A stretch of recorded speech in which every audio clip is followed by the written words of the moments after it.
Welcome to priming for swimmers. Today we have a foam roller, we have a spiky ball, a TheraBand and an additional hand weight and fit ball, but they're additional at the end, not necessary for the core basics. So I'm going to show you the full repertoire this morning. This is to be done prior to a long swim or race, prior to a heavy training session, but it also can be done anytime to release the muscles and just restore alignment and balance in the body. Okay, so we start with the foam roller, posterior chain fascia, set the roller mid-thoracic, and we're just rolling all the way up and all the way back. Trying to take it down to about the bottom rib and all the way up to above the shoulder blade. And we're going to stop it just under the armpit, drop the hips, and from here, as we breathe out, we're going to take the elbow back towards the ground, one side at a time.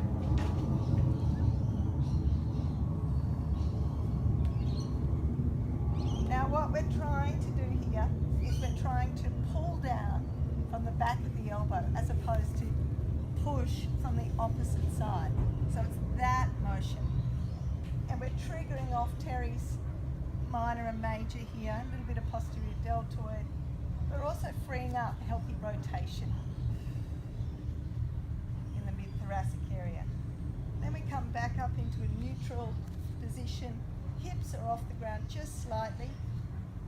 And we're going to extend one hand at a time. Again, as we breathe out.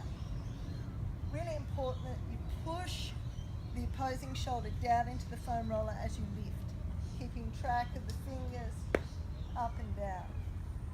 This helps to mobilize, increase circulation around the shoulder, increase movement and range of the scapula towards and away from the center line.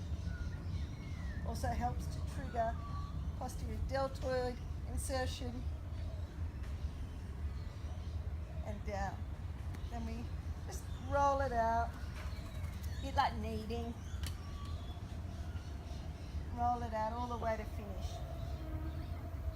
Okay, now an additional one, really good for all swimmers, but particularly for ocean swimmers, is releasing this neck. We want palms up, foam roller in the cervical spine. We're going to take our glance towards one direction. As we do so, we reach quite aggressively our fingers out in a straight line away from our bodies, and then we drop our knees in the opposite direction, extending that reach, making sure that we're not looking up, looking down, but really rotating quite cleanly. Back to neutral. Now with all of these movements, you want to work again around the breath. After you've gone through 3 stages, step 1, connect, observe. Now we're into priming specifically for swimmers. It's really important that we use our breath and observe any tension and work on the release and correcting that range. So that right side's a little bit tighter. Revisit that.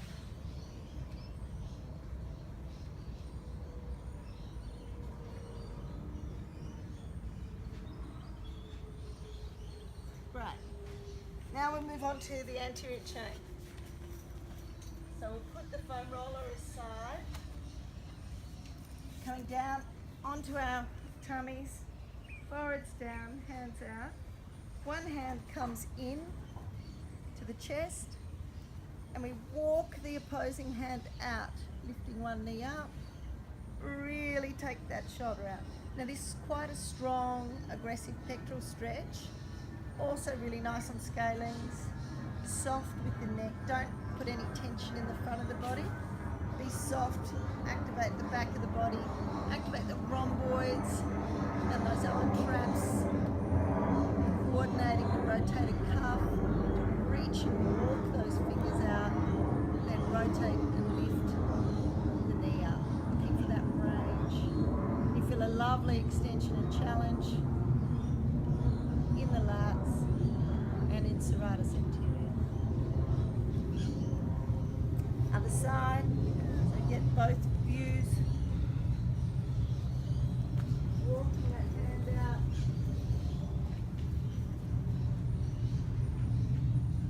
Again, breathing. Challenging the body on the exhale.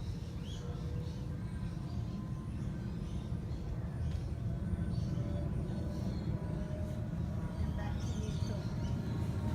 If your pecs are particularly tight, you can add in the spiky ball to that challenge and extension,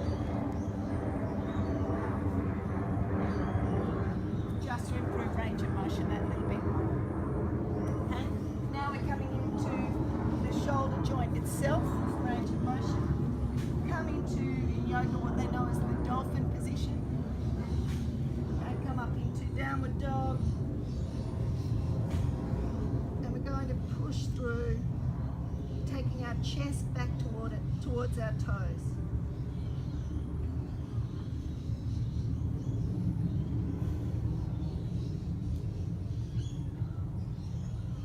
Squeezing those rhomboids and rotator cuff, which are now activated, creating space in the triceps and posterior deltoid. And now into activation again. Okay, breathing. We're going to sit in a plank and we're going to do scapular drops. Drop and lift as far away as we can. Drop and lift. Now remember, the point of this is not to fatigue the body, but to activate the muscles. So don't overdo it, anywhere between 3 to 5 reps, aiming more on the extremities of the range, as high as you can get, as low as you can get. Really firing up all the muscles involved in that movement, achieving that movement. The last involving the fit ball. Now that those shoulders are warm, we grab a dumbbell,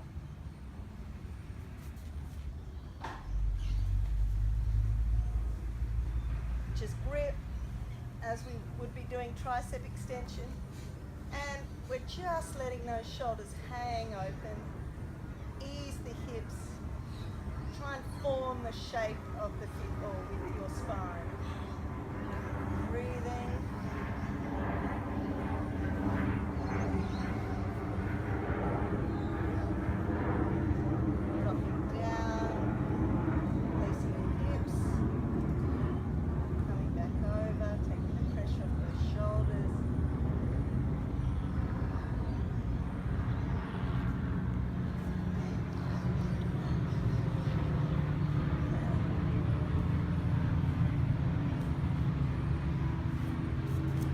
Up onto the fit ball, really basic tricep extension, leaning right over, and then in front of the body you're into your basic evening out and stretching. Okay. Last phase of activation, we've had activation aspects scattered throughout some of those elongations and stretches, and this is the final, last, really clean activation with the TheraBand. Okay, so we're just elbows locked in here, breathing out, activating the rotator cuff. Be really sure here too, as you breathe out, don't push your hips forward and lean back. Keep those elbows in. Drop the ribs, and then from there we extend up Take the hand in towards the midline of the chest. Extend down. Keeping that trunk really nice and long. Shaping the glutes to allow that extension and reach, just like in your stroke. And then change sides.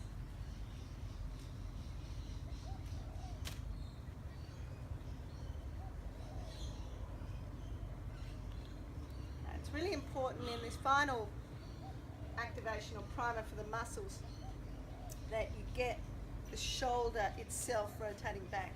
You don't want to be in an anterior roll in the shoulder using the triceps. Okay, it's the tightness of the pecs, and that's where we start to get into swimmer's shoulder syndrome. Okay, squeeze the shoulder back and down, activate the deep lower lats and the triceps. And then you're off enjoying a really successful race, ocean race, a really successful triathlon, or just another day in the pool. Enjoy.